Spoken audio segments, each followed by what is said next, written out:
a cranberry Aperol Spritz. So I'm adding about 2 ounces of Aperol. So the large side, if you have one of the bar measures, it looks like this. You want this side. And then, sorry, buddy. That's okay. I'm gonna add about an ounce of cranberry juice. And you know, this is not written in stone. You can add more cranberry juice if you like cranberry juice.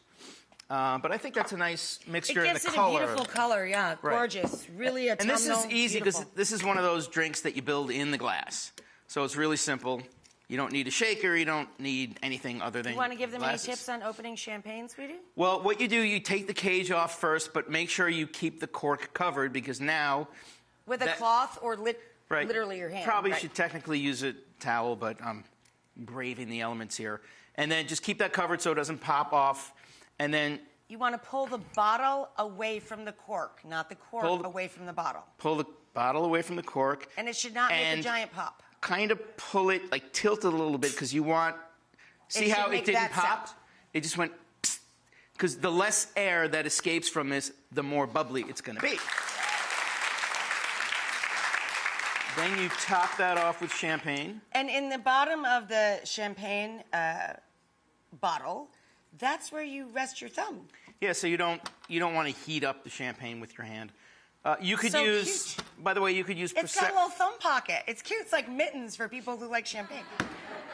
You could use any sparkling wine, white wine for this, Prosecco, Yeah, Cava. You can get a much more affordable sparkling wine, of course. Prosecco or Cava are great examples. Right. Prosecco a little sweeter, Cava nice and dry. Yep.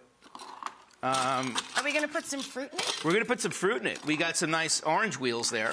And some cranberries. And some cranberries. It looks like a party. It's like an individual sangria. It kind of is.